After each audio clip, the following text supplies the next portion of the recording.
Welcome to competitive cracker. ഞാൻ അഞ്ജലി കൃഷ്ണൻ.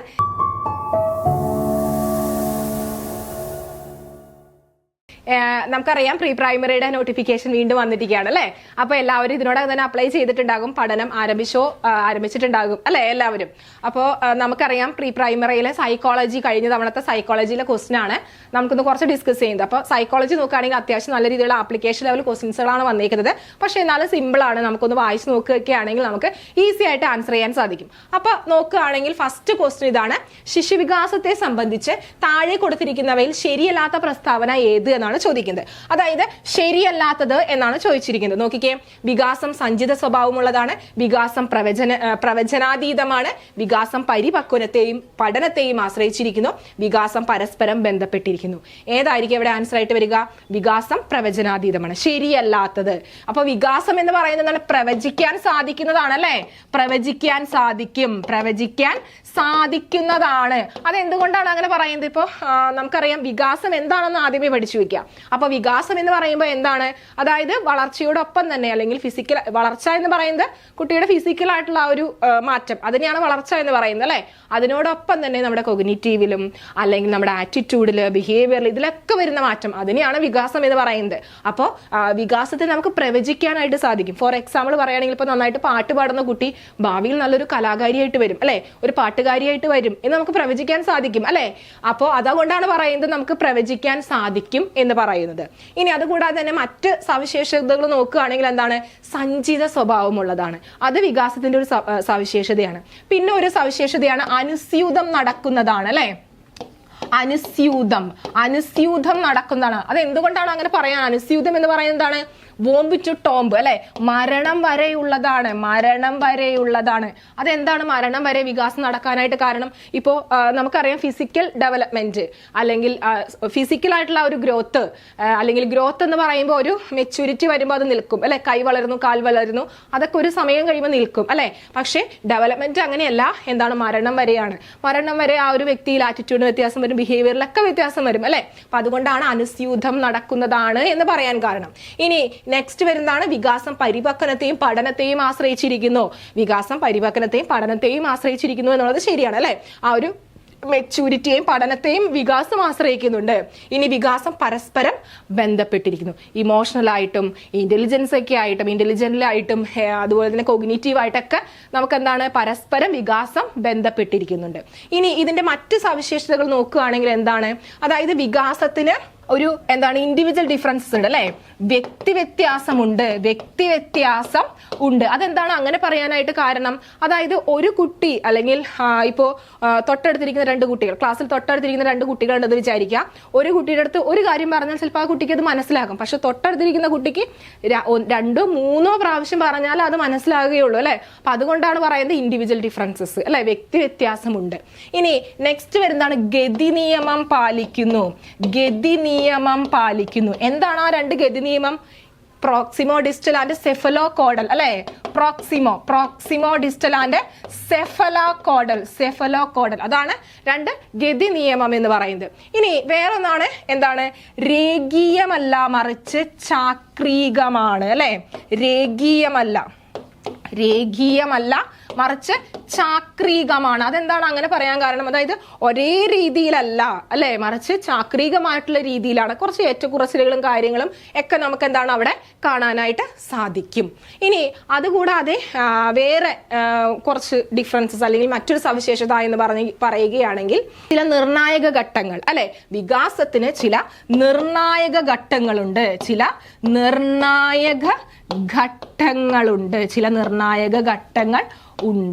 പിന്നെ അതുകൂടാതെ മറ്റൊരു സവിശേഷതയാണ് സാമാന്യത്തിൽ നിന്ന് വിശേഷണത്തിലേക്ക് കടക്കുന്നു അല്ലെ. സാമാന്യത്തിൽ നിന്ന് വിശേഷണത്തിലേക്ക് കടക്കുന്നു. ഇതെല്ലാം എന്താണ്? ഡെവലപ്മെന്റ് സവിശേഷതകളാണ്. ഗ്രോത്ത് ആൻഡ് ഡെവലപ്മെന്റിലെ ഏറ്റവും ഇമ്പോർട്ടന്റ് ആയിട്ടുള്ള ഏരിയ. അതിന്റെ അകത്ത് വരുന്ന തിയറീസ് എന്നൊക്കെ ക്വസ്റ്റ്യൻസ് നിരന്തരം ചോദിക്കുന്നതാണ്. ഇനി നെക്സ്റ്റ് നോക്കിക്കോളാം. പിയാഷെയുടെ സിദ്ധാന്തം അനുസരിച്ച് വൈജ്ഞാനിക ഘടനയിലേക്ക് പുതിയ സ്കീമുകൾ കൂട്ടിച്ചേർത്തോ നിലവിലുള്ള സ്കീമുകൾ പരിവർത്തനം നടത്തിയോ പ്രശ്നങ്ങളെ പരിഹരിക്കുന്നത് ഏത് പേരിൽ അറിയപ്പെടുന്നു എന്നാണ് ചോദിക്കുന്നത്.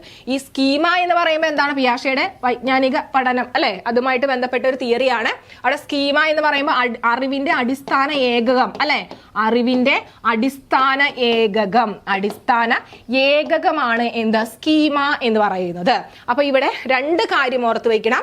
ഏതാണ്? സംസ്ഥാപനവും സ്വാംശീകരണവും അല്ലെ, അസിമിലേഷൻ ആൻഡ് അക്കോമഡേഷൻ അല്ലെ. സംസ്ഥാപനം എന്ന് പറയുമ്പോൾ എന്താണ്? അക്കോമഡേഷനും അതുകൂടാതെ എന്താണ്? അസിമിലേഷൻ അതായത് സ്വാംശീകരണം. എന്താ അവിടെ ഉദ്ദേശിക്കുന്നത്? അതായത് അസിമിലേഷൻ, അക്കോമഡേഷൻ ഇതിലൂടെയാണ് കുട്ടികൾ എന്താണ് ആ ഒരു വൈജ്ഞാനിക ഘടനയിലെ മാറ്റങ്ങൾ വരുന്നത് എന്നാണ് പറയുന്നത്. ഇനി എന്താണെന്ന് നോക്കാം. അതായത് അക്കോമഡേഷൻ, സംസ്ഥാപനം എന്ന് പറയുമ്പോൾ എന്താണ്? നിലവിലുള്ള സ്കീമകൾ, അതായത് ഒരു പ്രോബ്ലം വരുമ്പോൾ നിലവിലുള്ള സ്കീമകൾ ഉപയോഗിച്ച് പ്രശ്നം പരിഹരിക്കാൻ പറ്റാതെ വരുമ്പോൾ എന്താണ്? പുതിയൊരു സ്കീമ വരും അല്ലെ, കൂട്ടിച്ചേർത്ത് നിലവിലുള്ള സ്കീമകൾക്ക് പരിവർത്തനം നടത്തുന്ന രീതി, അതിനെയാണ് നമ്മൾ വിളിക്കുന്നത് അക്കോമഡേഷൻ, സംസ്ഥാപനം എന്ന് വിളിക്കുന്നത്. ഇനി അസിമിലേഷൻ എന്ന് പറയുമ്പോൾ എന്താണ്?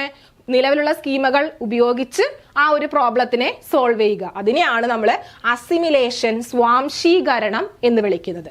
അപ്പോൾ ഇതിനൊരു എക്സാമ്പിൾ നോക്കുകയാണെങ്കിൽ, അതായത് ഇപ്പോൾ അച്ഛൻ വൈകുന്നേരം വന്നു, ഒരു കളിപ്പാട്ടം, ഒരു കാറ് കൊണ്ടുവന്നു. അപ്പോൾ സ്വാഭാവികമായിട്ടും ഈ കാറ് തള്ളി നീക്കുന്ന ഒരു ടയറിലോടുന്ന ഒരു കാറാണ്, തള്ളി നീക്കിയാൽ അത് ഓടും. അതാണ് കുട്ടിക്ക് അറിയാവുന്നത്. അതുപോലത്തെ ഒരു കാറ് കൊണ്ടുവന്നപ്പോൾ സ്വാഭാവികമായിട്ട് കുട്ടി എന്ത് ചെയ്യും? അത് തള്ളി നീക്കി, പുറകിലേക്ക് തള്ളി നീക്കി ഓടിച്ചു വിടും അല്ലെ. അപ്പൊ അതിനെയാണ്, അതായത് നിലവിലുള്ള സ്കീം ഉപയോഗിച്ചിട്ട് ആ ഒരു പ്രവൃത്തിയെ എന്ത് ചെയ്യുന്നത്? സോൾവ് ചെയ്യുക, ആ ഒരു പ്രോബ്ലത്തിനെ സോൾവ് ചെയ്യുക, അതിനെയാണ് നമ്മൾ അസിമിലേഷൻ എന്ന് വിളിക്കുന്നത്. ഇനി പിറ്റേ ദിവസം അച്ഛൻ കീ കൊടുത്ത് ഓടുന്ന ഒരു കാർ കൊണ്ടുവന്നു എന്ന് വിചാരിക്കാം. അപ്പോൾ സ്വാഭാവികമായിട്ട് കുട്ടി എന്ത് ചെയ്യും? തള്ളി നീക്കി നോക്കും, നീങ്ങില്ല അല്ലെ. അപ്പൊ കൊച്ചു അവിടെ കിടന്ന് കരയും. അപ്പൊ അച്ഛൻ വരുന്ന കാണിച്ചു കൊടുക്കും, എന്താണ്? കീ കൊടുക്കുമ്പോൾ, ഇങ്ങനെ കീ കൊടുക്കുമ്പോഴാണ് എന്ത് ചെയ്യുന്നത്? ഇത് ഓടുന്നത് എന്ന് കാണിച്ചു കൊടുക്കും അല്ലെ. അപ്പൊ പുതിയൊരു സ്കീമ അല്ലെങ്കിൽ പുതിയൊരു അറിവ് ആ കുട്ടിക്ക് വരികയാണ് ചെയ്യുന്നത് അല്ലെ. അപ്പൊ നിലവിലുള്ള ആ ഒരു സ്കീം ഉപയോഗിച്ചിട്ട് കുട്ടിക്ക് പ്രശ്നം സോൾവ് ചെയ്യാൻ പറ്റാതെ വരുമ്പോ അച്ഛൻ എന്ത് ചെയ്യും? അവിടെ വന്ന് സഹായിക്കും, ഇങ്ങനെയാണ് ചെയ്യുന്നത് എന്ന് കാണിച്ചു കൊടുക്കും. പുതിയൊരു സ്കീമ വരും അല്ലെ. അപ്പൊ പഴയ സ്കീമയില് കുട്ടിക്ക് എന്താണ്? പരിവർത്തനം നടത്തണം. ഇങ്ങനെയും ഉണ്ട്, കീ കൊടുത്താലും ഓടും എന്നുള്ള ആ ഒരു കീ കൊടുത്ത് ഓടുന്ന വണ്ടിയും ഉണ്ട് എന്ന് ആ കുട്ടി എന്ത് ചെയ്യുന്നുണ്ട്? അവിടെ തിരിച്ചറിയുന്നുണ്ട്. ആ ഒരു ഇതിനെയാണ് നമ്മൾ അക്കോമഡേഷൻ, സംസ്ഥാപനം എന്ന് വിളിക്കുന്നത്. ഇനി നെക്സ്റ്റ് ക്വസ്റ്റ്യൻ നോക്കിക്കോളുക. അമൂർത്ത പ്രശ്നങ്ങളെ യുക്തിപൂർവ്വം പരിഹരിക്കുന്ന കുട്ടിക്ക് ഏത് വൈജ്ഞാനിക വികാസ ഘട്ടത്തിലാണ് ഉള്ളത് എന്നാണ് ചോദിക്കുന്നത്. ഔപചാരിക മനോവ്യാപാര ഘട്ടം, മൂർത്ത മനോവ്യാപാര ഘട്ടം, പ്രാക് മനോവ്യാപാര ഘട്ടം, ഇന്ദ്രിയ ചാലക ഘട്ടം. ഏതാണ് ഇവിടെ അമൂർത്തമായിട്ടുള്ള പ്രശ്നങ്ങൾ എന്ന് പറയുമ്പോൾ? അബ്സ്ട്രാക്ട് അല്ലെ, അബ്സ്ട്രാക്ട്. ഏതായിരിക്കും ഇവിടെ ആൻസർ ആയിട്ട് വരിക? ഔപചാരിക മനോവ്യാപാര ഘട്ടം. ഇത് ആരുടെ തിയറിയാണ് ഈ ഔപചാരിക മൂർത്തം എന്നൊക്കെ പറയുമ്പോൾ? ആരെയും അവിടെ ഓർത്ത് വെക്കേണ്ടത്? പിയാഷയുടെ വൈജ്ഞാനിക വികസന ഘട്ടം അല്ലെ. പിയാഷയുടെ വൈജ്ഞാനിക വികസന ഘട്ടമാണ് അവിടെ ഓർത്തു വെക്കേണ്ടത്, വൈജ്ഞാനിക വികസന ഘട്ടം. ഇത് ഏറ്റവും ഇമ്പോർട്ടന്റ്, സൈക്കോളജിയിലൊക്കെ ഏതിൽ വന്നാലും ഏറ്റവും ഇമ്പോർട്ടന്റ് ആയിട്ടുള്ള ഒരു ഏരിയയാണ് പിയാഷയുടെ വൈജ്ഞാനിക വികസന ഘട്ടം. ഇതിൽ നിന്ന് സ്ഥിരം ക്വസ്റ്റ്യൻ ചോദിക്കുന്നതാണ്. അപ്പൊ അദ്ദേഹം എന്താണ്? ഈ വൈജ്ഞാനിക വികാസം നടക്കുന്നത് 4 സ്റ്റേജിലൂടെയാണ് കുട്ടികളിൽ എന്ത് വൈജ്ഞാനിക വികാസം നടക്കുന്നത് എന്നാണ് പറഞ്ഞിരിക്കുന്നത്. ഏതാണ്? SPCF എന്ന് ഓർത്ത് വെച്ചാൽ മതി. SPCF. എസ് എന്താണ്? സെൻസറി മോട്ടോർ സ്റ്റേജ് അല്ലെ, സെൻസറി മോട്ടോർ സ്റ്റേജ്. അതായത് ഇന്ദ്രിയ ചാലക ഘട്ടം, ഇന്ദ്രിയ ചാലക ഘട്ടം. അത് 0 മുതൽ 2 വയസ്സ് വരെയാണ് ഇന്ദ്രിയ ചാലക ഘട്ടം. ഇനി പി എന്ന് പറയുമ്പോൾ എന്താണ്? പ്രീ ഓപ്പറേഷണൽ സ്റ്റേജ് അല്ലെ, പ്രാക് മനോവ്യാപാര ഘട്ടം, പ്രാക് മനോവ്യാപാര ഘട്ടം. 2 മുതൽ 7 വയസ്സ് വരെയാണ് പ്രാക് മനോവ്യാപാര ഘട്ടം വരുന്നത്. ഇനി സി എന്ന് പറയുമ്പോൾ എന്താണ്? കോൺക്രീറ്റ് ഓപ്പറേഷണൽ സ്റ്റേജ്, അതായത് മൂർത്ത മനോവ്യാപാര ഘട്ടം, മൂർത്ത മനോവ്യാപാര ഘട്ടം. 7 മുതൽ 11 വയസ്സ് വരെയാണ് മൂർത്ത മനോവ്യാപാര ഘട്ടം. ഇനി എഫ് വരുന്നത് ഏതാണ്? ഫോർമൽ ഓപ്പറേഷണൽ സ്റ്റേജ് അല്ലെ, ഔപചാരിക മനോവ്യാപാര ഘട്ടം, ഔപചാരിക മനോവ്യാപാര ഘട്ടം 11 വയസ്സ് മുതൽ അങ്ങോട്ടേക്കുള്ള കാലഘട്ടമാണ്. ഇനി ഇങ്ങനെ ഇത് മാത്രം പഠിച്ചാൽ പോരാ, ഇവിടെ ഇതിന്റെ അകത്തുള്ള ഓരോ, ഇപ്പൊ സെൻസറി മോട്ടോർ സ്റ്റേജിനായാലും ഇന്ദ്രിയ ചാലഘട്ടത്തിനൊക്കെ ആയാലും പ്രത്യേകതകളുണ്ട് അല്ലെ. അതായത് ഒബ്ജക്റ്റ് പെർമനൻസ് ഇല്ലാത്ത ഒരു കാലഘട്ടം അല്ലെ, ഇന്ദ്രിയ ചാലഘട്ടം. ഇനി പ്രാക് മനോവ്യാപാര ഘട്ടമാണെങ്കിൽ ഇറിവേഴ്സിബിലിറ്റി അല്ലെങ്കിൽ എന്താണ് അനിമിസം, ഇതൊക്കെ അതിന്റെ പ്രത്യേകതകളാണ് അല്ലെ പ്രാക് മനോവ്യാപാര ഘട്ടത്തിന്റെ. അങ്ങനെ ഓരോ സ്റ്റേജിന്റെയും പ്രത്യേകതകൾ കറക്റ്റ് ആയിട്ട് പഠിച്ചു വെക്കണം.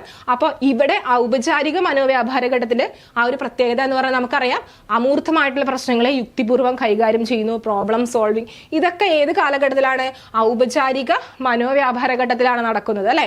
ഇനി നെക്സ്റ്റ് ക്വസ്റ്റ്യൻ നോക്കിക്കോളാം. ജനിതകമായി ലഭിക്കുന്നതും സാമൂഹ്യ സാംസ്കാരിക സാഹചര്യങ്ങൾക്കനുസരിച്ച് കൊള്ളുകയോ രൂപഭേദം സംഭവിക്കുകയോ ചെയ്യുന്നതുമായിട്ടുള്ള സവിശേഷതകൾ ചേർന്നതാണ് എന്താണ് വ്യക്തിത്വം എന്ന് അഭിപ്രായപ്പെട്ടത് ആര് എന്നാണ് ചോദിക്കുന്നത്. ഇത് പേഴ്സണാലിറ്റി എന്ന് പറയുന്ന ഒരു ഏരിയയിൽ നിന്ന് ചോദിക്കുന്ന ക്വസ്റ്റ്യൻ ആണ്. ഇത് ഒരു സ്റ്റേറ്റ്മെന്റ് ലെവലാണ് അല്ലെ. ഒരു പേഴ്സണാലിറ്റിയെ പറ്റി പറഞ്ഞിരിക്കുന്നതാണ് എന്താണ് പേഴ്സണാലിറ്റി എന്ന്. ആരാണത്? ആൽപോർട്ടാണ് പറഞ്ഞിരിക്കുന്നത്. അപ്പൊ അത് ഓർത്ത് വയ്ക്കണം. ജനിതകമായി ലഭിക്കുന്നതും സാമൂഹ്യ സാംസ്കാരിക സാഹചര്യങ്ങൾക്കനുസരിച്ച് കൊള്ളുകയോ രൂപഭേദം സംഭവിക്കുകയോ ചെയ്യുന്നതുമായിട്ടുള്ള സവിശേഷതകൾ അല്ലെ ചേർന്നാണ് പേഴ്സണാലിറ്റി എന്ന് പറഞ്ഞത് ആരാണ്? ആൽപോർട്ടാണ് പറഞ്ഞിരിക്കുന്നത്. ഇനി നെക്സ്റ്റ് ക്വസ്റ്റ്യൻ നോക്കിക്കോളാം. പല വസ്തുക്കളുടെയും ചിത്രങ്ങളുടെ കൂട്ടത്തിൽ നിന്നും വീടിന്റെ ചിത്രം ഏതെന്ന് ചോദിച്ചാൽ ശരിയായി ചൂണ്ടിക്കാണിക്കുന്ന കുട്ടി വൈജ്ഞാനിക വികാസത്തിന്റെ ഏത് ഘട്ടത്തിൽ എന്നാണ് ചോദിക്കുന്നത്. ഇത് വൈജ്ഞാനിക വികാസത്തിന്റെ ഇതിൽ നിന്ന് ചോദിക്കുന്ന ക്വസ്റ്റ്യൻ ആണ്. കൊഗ്നിറ്റീവ് ഡെവലപ്മെന്റിൽ നിന്ന് ചോദിക്കുന്നതാണ്. അപ്പൊ പിയാഷയുടെ കൊഗ്നിറ്റീവ് ഡെവലപ്മെന്റ് എന്ന് പറഞ്ഞു അല്ലെ. അപ്പൊ ഇത് ഏതാണ്? പ്രതിരൂപാത്മക ഘട്ടം, പ്രവർത്തന ഘട്ടം, ബിംബന ഘട്ടം. ഇതൊക്കെ പറയുമ്പോൾ ആരെ നമ്മൾ ഓർത്ത് വെക്കേണ്ടത്? ബ്രൂണർ അല്ലെ. ബ്രൂണറിന്റെ വൈജ്ഞാനിക വികാസ ഘട്ടമാണ് ബ്രൂണറിന്റെ വൈജ്ഞാനിക വികാസ ഘട്ടത്തിനെയാണ് നമ്മളിവിടെ വിശേഷിപ്പിച്ചിരിക്കുന്നത്. അപ്പൊ ഇവിടെ പിയാഷെ 4 സ്റ്റേജാണ് പറഞ്ഞിരുന്നെങ്കിൽ 4 സ്റ്റേജിലൂടെയാണ് വൈജ്ഞാനിക വികസനം നടക്കുന്നത് എന്ന് പറഞ്ഞതെങ്കിൽ ബ്രൂണർ ഇവിടെ എന്താണ് 3 സ്റ്റേജിലൂടെയാണ് വൈജ്ഞാനിക വികസനം നടക്കുന്നത് എന്നാണ് പറഞ്ഞിരിക്കുന്നത്. അതാണ് പ്രവർത്തന ഘട്ടം, ബിംബന ഘട്ടം, പ്രതിരൂപാത്മക ഘട്ടം. Inactive, iconic and symbolic stage. Inactive, iconic and symbolic stage. പ്രവർത്തന ഘട്ടം, ബിംബന ഘട്ടം, പ്രതിരൂപാത്മക ഘട്ടം. എന്തായിരിക്കാം ഇതുകൊണ്ട് ഉദ്ദേശിക്കുന്നത്? ഇനാക്റ്റീവ് സ്റ്റേജ് കൊണ്ട് ഉദ്ദേശിക്കുന്നത് എന്താണ്? കുട്ടികൾ പ്രവർത്തിച്ചു അല്ലെ, പ്രവർത്തിച്ചു പഠിക്കുക. പ്രവർത്തന ഘട്ടം എന്ന് പറയുന്നത് കൊണ്ടാണ് പ്രവർത്തന ഘട്ടം. അതായത് പ്രവർത്തിച്ചു പഠിക്കുന്ന ഒരു കാലഘട്ടമാണ് അല്ലെ. ഇപ്പൊ ചില കുട്ടികളോടൊക്കെ കുട്ടികളുടെ ഭാഷ അത്ര നല്ല രീതിയിലായിരിക്കില്ല ആ സമയത്ത് അല്ലെ. അപ്പൊ പറയാൻ പറ്റാത്ത പല കാര്യങ്ങളും കൺവേ ചെയ്യാൻ പറ്റാത്തത് കൊണ്ട് കുട്ടികൾ പ്രവർത്തനത്തിലൂടെ കുട്ടികൾ ഓരോ കാര്യങ്ങൾ ചെയ്യുന്നത് അല്ലെ. അതിനെയാണ് നമ്മൾ ഇനാക്റ്റീവ് സ്റ്റേജ് എന്ന് പറയുന്നത്. ചില കുട്ടികളുണ്ട് ജനലിലൊക്കെ ഇങ്ങനെ പിടച്ചു കയറുന്നതും കസേരയിലൊക്കെ വലിഞ്ഞു കയറുന്നതൊക്കെ അല്ലെ. അപ്പൊ അതൊക്കെ കുട്ടികളുടെ ഒരു ആക്ടിവിറ്റിയാണ് അല്ലെ. അതായത് പ്രവർത്തന ഘട്ടമാണ്. ഇനി ബിംബന ഘട്ടം എന്ന് പറയുമ്പോൾ എന്താണ്? ഐക്കോണിക് സ്റ്റേജ് അല്ലെ. ബിംബന ഘട്ടം അതായത് ബിംബങ്ങൾ സ്വതന്ത്രമാകുന്ന ഒരു കാലഘട്ടം. അതായത് ചില കുട്ടികളൊക്കെ ഉണ്ട് ആ ഒരു സ്റ്റേജിൽ ആ ഒരു കുട്ടികളൊക്കെ ഓരോ ചിത്രങ്ങളൊക്കെ ചുമരിലൊക്കെ ഇങ്ങനെ വരച്ചു വെക്കും അല്ലെ. ചുമരിലൊക്കെ വരച്ചു വെക്കുന്ന ഒരു കാലഘട്ടമുണ്ട്. അതായത് ഇപ്പോൾ അമ്പലത്തിൽ ഉത്സവത്തിൽ പോയി ആനയെ കണ്ടു എന്ന് വിചാരിക്കുക. അപ്പൊ ആനയെ ഓർത്ത് വെച്ചിട്ട് വീട്ടിലെ ചുമരില് ചോക്ക് പെൻസിൽ വെച്ചിട്ടോ അല്ലെങ്കിൽ ക്രയോൺ വെച്ചിട്ടോ ഒക്കെ ആനയെ വരയ്ക്കും അല്ലെ. ഇപ്പൊ ചോദിക്കുകയാണെങ്കിൽ കുട്ടി പറയും എന്താണ്? ഇത് ആനയാണ് എന്നൊക്കെ പറയും അല്ലെ. വളരെ നിഷ്കളങ്കമായിട്ട് പറയുന്നത് കേൾക്കാം അല്ലെ. ആനയാണ് പറയാൻ അത്രയ്ക്ക് അങ്ങോട്ട് പറ്റിയില്ലെങ്കിൽ ആനയാണ്. ഒരു തുമ്പിക്കൈ ഉണ്ട്, 2 വലിയ ചെവിയുണ്ട്, കറുത്ത കളറാണ് എന്നൊക്കെ പറയും അല്ലെ. അപ്പൊ അതെന്താണ്? ബിംബങ്ങൾ സ്വതന്ത്രമാകുന്ന ഒരു കാലഘട്ടമാണ്. അതായത് ആ ഒരു ഇമേജസുകൾ തിരിച്ചറിഞ്ഞ് അതിനെ പറ്റി അത് വരയ്ക്കാൻ ഒക്കെ തുടങ്ങുന്ന ഒരു കാലഘട്ടം. ഇനി നെക്സ്റ്റ് വരുന്നതാണ് സിംബോളിക് കാലഘട്ടം. അവിടെ പ്രതിരൂപാത്മക കാലഘട്ടം അല്ലെ. അതായത് ഇവിടെ ഭാഷയാണ് ഏറ്റവും നന്നായിട്ട് ഉപയോഗിക്കുന്നത്. അപ്പോഴത്തേനും ലാംഗ്വേജ് ഒക്കെ നല്ല രീതിയിൽ ഉപയോഗിക്കാനായിട്ട് തുടങ്ങും. ഭാഷ നല്ല രീതിയിൽ ഉപയോഗിക്കുന്നത്. ഭാഷയിലൂടെ കാര്യങ്ങൾ മറ്റുള്ളവരോട് പറഞ്ഞു തുടങ്ങുന്ന ഒരു കാലഘട്ടം. അപ്പോൾ ഇതാണ് 3 stage: inactive, iconic and symbolic stage. പ്രവർത്തന ഘട്ടം, ബിംബന ഘട്ടം, പ്രതിരൂപാത്മക ഘട്ടം. 3 സ്റ്റേജ്. ഇത് പറയുമ്പോൾ ആരെ ഓർക്കേണ്ടത്? ബ്രൂണറിന്റെ വൈജ്ഞാനിക വികാസമാണ് ഓർക്കേണ്ടത്. ഇനി നെക്സ്റ്റ് നോക്കിക്കോളാം. അപ്പൊ നമുക്കറിയാം പ്രീ പ്രൈമറിയുടെ നോട്ടിഫിക്കേഷൻ വന്നു അല്ലെ. കാറ്റഗറി നമ്പർ 202/2025 ആണ്. ഇതിനോടകം തന്നെ എല്ലാവരും അപ്ലൈ ചെയ്തിട്ടുണ്ടാകും. അപ്പോൾ ഇനി പഠനം തുടങ്ങേണ്ടതാണ്. അതായത് നമുക്കറിയാം ആന്റിസിപ്പേറ്റഡ് വേക്കൻസി ആണ്, 2 ജില്ലകളിലായിട്ടാണ് വന്നിരിക്കുന്നത്. അപ്പോൾ നമുക്ക് ഇവിടെ പുതിയൊരു ബാച്ച് ഇവിടെ സ്റ്റാർട്ട് ചെയ്യുന്നുണ്ട് കോമ്പറ്റീറ്റീവ് ക്രാക്കറിൽ. അതുമായിട്ട് ബന്ധപ്പെട്ട് എന്തെങ്കിലും ഡൗട്ട് ഉണ്ടെങ്കിൽ കോൺടാക്ട് ചെയ്യുക 8589083568. ഇനി നെക്സ്റ്റ് നോക്കിക്കോളാം. നെക്സ്റ്റ് ക്വസ്റ്റ്യൻ ഇതാണ്: താഴെ കൊടുത്തിരിക്കുന്നവയിൽ ഏത് പഠന രീതിയാണ് അനുബന്ധനത്തിന്റെ സാധ്യത ഉപയോഗപ്പെടുത്തിയിട്ടുള്ളത്? അനുബന്ധനം അല്ലെ, കണ്ടീഷനിങ്, അതിന്റെ രീതി അല്ലെങ്കിൽ അതിന്റെ സാധ്യത രൂപപ്പെടുത്തിയിട്ടുള്ളത് എന്നാണ് ചോദിക്കുന്നത്. കളിരീതി, ചിത്രപദ കാർഡ് സംയോജന രീതി, ഉദ്ഗ്രഥിത പഠന രീതി, കണ്ടെത്തൽ പഠനം. ഏതാണ്? ചിത്രപദ കാർഡ് സംയോജന രീതി. ഇവിടെ കണ്ടീഷൻ ചെയ്തെടുക്കുകയാണ്. അപ്പൊ നമുക്കറിയാം നഴ്സറി കുട്ടികളുടെ ഒക്കെ ആണെങ്കിൽ ഇപ്പൊ ഒരു ആപ്പിളിന്റെ പടം ഉണ്ടെന്ന് വിചാരിക്കാം. ഇങ്ങനെ ഒരു ആപ്പിളിന്റെ പടം വരച്ചു, ഒരു ആപ്പിളിന്റെ പടം അങ്ങനെ കൊടുത്തിട്ടുണ്ട്. അവിടെ ഇങ്ങനെ എഴുതിയിട്ടുണ്ടാവും ആപ്പിൾ അല്ലെ, ആപ്പിൾ എന്ന് എഴുതിയിട്ടുണ്ടാകും. അപ്പൊ ഇത് കണ്ടിന്യൂസ് ആയിട്ട് ഇത് ആപ്പിൾ ആണ്, ഇത് ആപ്പിൾ ആണ് എന്നൊക്കെ എന്ത് ചെയ്യുന്നുണ്ട് കുട്ടികൾ തിരിച്ചറിയും. അല്ലെങ്കിൽ ഒരു മാംഗോന്റെ പടം, ഒരു മാംഗോന്റെ പടം, അവിടെ മാംഗോ എന്ന് എഴുതിയിട്ടുണ്ടാകും അല്ലെ, മാംഗോ. അപ്പൊ ഇതിലൂടെ തിരിച്ചറിയും ഇത് മാംഗോയാണ്. ഇനി കുറെ കഴിഞ്ഞ് കഴിയുമ്പോൾ കുട്ടികൾ ഈ പിക്ചർ ഇല്ലെങ്കിൽ കൂടിയും എന്താണ് ഇത് ആപ്പിൾ ആണെന്നും ഇത് മാംഗോ ആണെന്നും തിരിച്ചറിയും. അവിടെ ആ കുട്ടിക്ക് എന്താണ് ആ ഒരു സ്പെല്ലിങ്ങിന് എ ആണ്, പി ആണ്, എൽ ആണ്, ഇ ആണെന്നൊന്നും അറിയില്ല, അല്ലെങ്കിൽ എം ആണ്, എ ആണ്, എൻ ആണ്, ജി ആണെന്നൊന്നും അറിയില്ല. പക്ഷെ ആ പിക്ചർ വെച്ചിട്ട് എന്താണ് അവിടെ കണ്ടീഷൻ ചെയ്തെടുക്കുകയാണ് അല്ലെ. ആപ്പിളിലെ ആപ്പിൾ എന്നുള്ളത് APPLE ആപ്പിൾ എന്നുള്ളത് ആ ഒരു പിക്ചർ വെച്ചിട്ട് അവിടെ കണ്ടീഷൻ ചെയ്തെടുക്കുകയാണ്. അപ്പൊ അതാണ് എന്ത് കണ്ടീഷൻ, അനുബന്ധനത്തിന്റെ സാധ്യത ഉപയോഗപ്പെടുത്തുന്നത് ചിത്രപദക്കാരുടെ സംയോജന രീതിയാണ്. ഇനി നെക്സ്റ്റ് നോക്കിക്കൂടാ. പരസ്പര ബന്ധം കണ്ടെത്തൽ, പ്രശ്നം പരിഹരിക്കൽ, അറിവുകൾ സ്വയം പരിശോധിച്ച് ബോധ്യപ്പെടൽ എന്നീ കഴിവുകൾ കൂടുതലുള്ള കുട്ടിയിൽ ബഹുമുഖ ബുദ്ധിയുടെ ഏത് ഘടകമാണ് ഉയർന്നു നിൽക്കുന്നത് എന്നാണ് ചോദിക്കുന്നത്. അതായത് പരസ്പര ബന്ധം കണ്ടെത്തുക, പ്രശ്നം പരിഹരിക്കുക, അറിവുകൾ സ്വയം പരിശോധിച്ച് ബോധ്യപ്പെടൽ എന്നീ കഴിവുകൾ ഏതാണ്? യുക്തിചിന്തനപരവും ഗണിതപരവുമായിട്ടുള്ള ബുദ്ധി അല്ലെ. അപ്പൊ അവിടെ പരസ്പര ബന്ധം കണ്ടെത്തുക, അല്ലെങ്കിൽ പ്രശ്നം പരിഹരിക്കൽ, അറിവുകൾ സ്വയം പരിശോധിച്ച് ബോധ്യപ്പെടുത്തൽ എന്നീ കഴിവുകളൊക്കെ എന്ത് കഴിവാണ്? യുക്തിചിന്തന ഗണിതപര ബുദ്ധിയാണ്. ഇനി ഇത് ആരുടെ തിയറിയാണ്? ഹൊവാർഡ് ഗാർണറുടെ മൾട്ടിപ്പിൾ ഇന്റലിജൻസ് ആണ് അല്ലെ. ഹൊവാർഡ് ഗാർണറുടെ മൾട്ടിപ്പിൾ ഇന്റലിജൻസ് എന്ന് പറയുന്ന തിയറിയാണ് അല്ലെ. മൾട്ടിപ്പിൾ ഇന്റലിജൻസ് ബുദ്ധി എന്ന് പറയുന്ന ഏരിയയിൽ നിന്ന് ചോദിച്ചിരുന്ന ക്വസ്റ്റ്യൻ ആണ്. അപ്പോൾ ഇവിടെ നമുക്കറിയാം 9 തരം ബുദ്ധികളാണുള്ളത് അല്ലെ. അപ്പോൾ ഓരോ ബുദ്ധിയും കറക്റ്റ് ആയിട്ട് പഠിച്ചു വെക്കണം. അപ്പൊ നമുക്കറിയാം ഭാഷാപരമായിട്ടുള്ള ബുദ്ധി, അല്ലെങ്കിൽ യുക്തിപര ഗണിതപര ബുദ്ധി, bodily kinesthetic intelligence, visual and spatial intelligence, അങ്ങനെ ഒത്തിരി അധികം 9 തരം ബുദ്ധികളുണ്ട്. ഓരോന്നിന്റെ സവിശേഷതകൾ കറക്റ്റ് ആയിട്ട് പഠിച്ചു പോകണം. ഇനി നെക്സ്റ്റ് ക്വസ്റ്റ്യൻ നോക്കിക്കേ. നെക്സ്റ്റ് ക്വസ്റ്റ്യൻ ഇതാണ്. നിരീക്ഷണത്തിലൂടെയും അനുകരണത്തിലൂടെയുമാണ് കുട്ടികൾ പല പെരുമാറ്റ രീതികളും ശീലങ്ങളും സ്വായത്തമാക്കുന്നത്. ഏത് പഠന സിദ്ധാന്തമാണ് ഈ പ്രസ്താവനയുമായി യോജിക്കുന്നത് എന്നാണ് പറയുന്നത്. ഏതാണ്? സാമൂഹിക പഠന സിദ്ധാന്തം അല്ലെ. എന്താണ് സാമൂഹിക പഠന സിദ്ധാന്തം? ആരുടെയാണ്? ആൽബർട്ട് ബന്ദുര അല്ലെ. ആൽബർട്ട് ബന്ദുരയുടെയാണ്. ആൽബർട്ട് ബന്ദുര അദ്ദേഹത്തിന്റെ ബോബോഡോൾ എക്സ്പെരിമെന്റ് ഒക്കെ ഓർത്ത് വെക്കണം. അതിലൂടെ അദ്ദേഹം എന്താണ് പറയുന്നത്? അതായത് കുട്ടികൾ ഈ സമൂഹത്തിൽ കാണുന്നതും അതുകൂടാതെ TV-യിൽ ഇൻഫ്ലുവൻസ് ആയി, അല്ലെങ്കിൽ നമ്മുടെ മാതാപിതാക്കളുടെ അനുകരണങ്ങൾ എല്ലാം എന്ത് ചെയ്യുന്നുണ്ട്? ആ കുട്ടികൾ അത് നോക്കി കണ്ട് അത് പെരുമാറ്റ രീതികളും ശീലങ്ങളൊക്കെ എന്ത് ചെയ്യുന്നുണ്ട്? സ്വായത്തമാക്കുന്നുണ്ട്, അത് പ്രയോഗിക്കുന്നുണ്ട് അല്ലെ എന്നാണ് ആര് പറയുന്നത്? ആൽപോർട്ട് പറയുന്നത് അദ്ദേഹത്തിന്റെ സാമൂഹിക പഠന സിദ്ധാന്തത്തിലൂടെ. അതിലൂടെ അദ്ദേഹം നടത്തിയ ഒരു എക്സ്പെരിമെന്റ് ആണ് ബോബോഡോൾ എക്സ്പെരിമെന്റ് എന്ന് പറയുന്നത്. അതിനൊരു ഇത് നോക്കുകയാണെങ്കിൽ ആ എക്സ്പെരിമെന്റ് എന്താണെന്ന് നോക്കുകയാണെങ്കിൽ ഒരു ബോബോഡോൾ ഉണ്ട്. അതായത് ഇതാ ഇങ്ങനെ ഇരിക്കുന്ന ഒരു ബോബോഡോളാണ്. അപ്പോൾ ഇത് എന്താണ്? ഇങ്ങനെ ഇടിക്കുന്ന ഒരു കുട്ടി ഇങ്ങനെ കണ്ടിന്യൂസ് ആയിട്ട് ഇടിക്കുന്ന ഒരു പിക്ചർ ഇങ്ങനെ TV-യിൽ കാണിച്ചു കൊടുക്കുകയാണ് ചെയ്യുന്നത്. ഇനി കുറച്ച് ദിവസം കഴിഞ്ഞ് കഴിയുമ്പോൾ ആ കുട്ടിയെ വേറൊരു റൂമിലേക്ക് ആക്കും. അപ്പോൾ അവിടെ ആക്ച്വലി ഇതുപോലെ ഒരു ബോബോഡോൾ ഉണ്ടാകും. അപ്പോൾ ഇതിൽ മിക്ക കുട്ടികളും, അല്ലെങ്കിൽ ഒരു ഭൂരിഭാഗം കുട്ടികളും ആ ബോബോഡോളിനെ എന്ത് ചെയ്യും? ഒന്ന് ഇടിച്ചു നോക്കും അല്ലെ. അപ്പോൾ അതിലൂടെ എന്താണ് പറയുന്നത്? അതിലൂടെ എന്താണ് അദ്ദേഹം ഉദ്ദേശിക്കുന്നത്? അതായത് ഈ സമൂഹത്തിൽ, അതായത് നമ്മുടെ മാധ്യമങ്ങളിലൂടെയും നമ്മുടെ വീടുകളിലും ഒക്കെ പറയുന്ന കാര്യങ്ങളും ചെയ്യുന്ന കാര്യങ്ങളും പരസ്യങ്ങൾ ഇതെല്ലാം എന്ത് ചെയ്യുന്നുണ്ട്? കുട്ടികൾ അബ്സോർവ് ചെയ്യുന്നുണ്ട്. അവർ അതേപോലെ തന്നെ എന്ത് ചെയ്യുന്നുണ്ട്? അത് അനുകരിക്കുന്നുണ്ട് എന്നാണ് അദ്ദേഹം പറഞ്ഞു വെക്കുന്നത്. അപ്പൊ അതാണ് ഇവിടെ പറഞ്ഞിരിക്കുന്നത്. നിരീക്ഷണത്തിലൂടെയും അനുകരണത്തിലൂടെയാണ് കുട്ടികൾ പല പെരുമാറ്റ രീതികളും ശീലങ്ങളും സ്വായത്തമാക്കുന്നത് എന്ന് പറയുന്നത്. ഓക്കെ, ഇനി നെക്സ്റ്റ് ക്വസ്റ്റ്യൻ നോക്കിക്കോളാം. ക്ലാസ് മുറിയിൽ നേരിടുന്ന വിവിധ പഠന പ്രശ്നങ്ങൾ ശാസ്ത്രീയമായി അപഗ്രഥിച്ച് പരിഹാരം കാണുന്നതിനുള്ള പ്രവർത്തനം ഏത് പേരിൽ അറിയപ്പെടുന്നു എന്നാണ് ചോദിക്കുന്നത്. ഏത് പേരാണ്? കേസ് സ്റ്റഡി അല്ലെ. കേസ് സ്റ്റഡി എന്നാണ് അറിയപ്പെടുന്നത്. അതായത് ഇപ്പോൾ ക്ലാസ് മുറിയിൽ നേരിടുന്ന ഒരു കുട്ടിയുടെ പഠന പ്രശ്നങ്ങൾ ശാസ്ത്രീയമായി അപഗ്രഥിച്ച് അതിനുള്ള പരിഹാരം കാണുന്ന രീതിയാണ് കേസ് സ്റ്റഡി. ഓർ നമുക്കറിയാം ക്ലിനിക്കൽ സ്റ്റഡി എന്ന് പറയും. Case study or clinical study. ഈ നമ്മൾ നോക്കുന്ന, അല്ലെങ്കിൽ ആ ഒരു പ്രോബ്ലം നേരിടുന്ന കുട്ടിയെ ഒരു കേസ് ആയിട്ടാണ് നമ്മൾ എന്ത് ചെയ്യുന്നത്? അവിടെ കണക്കാക്കുന്നത്. അപ്പൊ അതുകൊണ്ടാണ് അവിടെ നമുക്ക് ആ കുട്ടിയുടെ പ്രശ്നം എന്താണെന്ന് അറിഞ്ഞ് അതിനുള്ള റെമഡിയൽ മെഷേഴ്സ് നമ്മൾ അവിടെ ചെയ്തു വയ്ക്കുന്നുണ്ട് അല്ലെ. അപ്പൊ അതിനെയാണ് കേസ് സ്റ്റഡി എന്ന് പറയുന്നത്. ഇത് നമുക്ക് സൈക്കോളജിയിലെ ടൂൾസ് ആൻഡ് ടെക്നിക്സ് എന്ന് പറയുന്ന ഏരിയയിലും ചോദിക്കുന്ന ക്വസ്റ്റ്യൻ ആണ്. ഇത് എന്ത് വന്നായാലും 1 മാർക്കിന്റെ ക്വസ്റ്റ്യൻസ് നമ്മുടെ ഈ പ്രീ പ്രൈമറിയിലെ പല ക്വസ്റ്റ്യൻ പേപ്പറിലും കണ്ടുവന്നേക്കുന്നതാണ്. അപ്പൊ ഇവിടെ നമ്മൾ പരീക്ഷണ രീതി, നിരീക്ഷണ രീതി, ക്രിയാഗവേഷണം, അതുകൂടാതെ നമുക്ക് സഞ്ചിത രേഖ, ഉപാഖ്യാന രേഖ, അനഡോട്ടൽ റെക്കോർഡ്സ് എന്നൊക്കെ പറഞ്ഞ് നമ്മൾ പഠിച്ചിട്ടുണ്ട് അല്ലെ. റേറ്റിംഗ് സ്കെയില്, ഇതെല്ലാം അവിടെ പഠിച്ചു വയ്ക്കണം. ഒത്തിരി അധികം നമുക്ക് ഗവേഷണ രീതികളും തന്ത്രങ്ങളും ടെക്നിക്സുകളൊക്കെ ഉണ്ട്.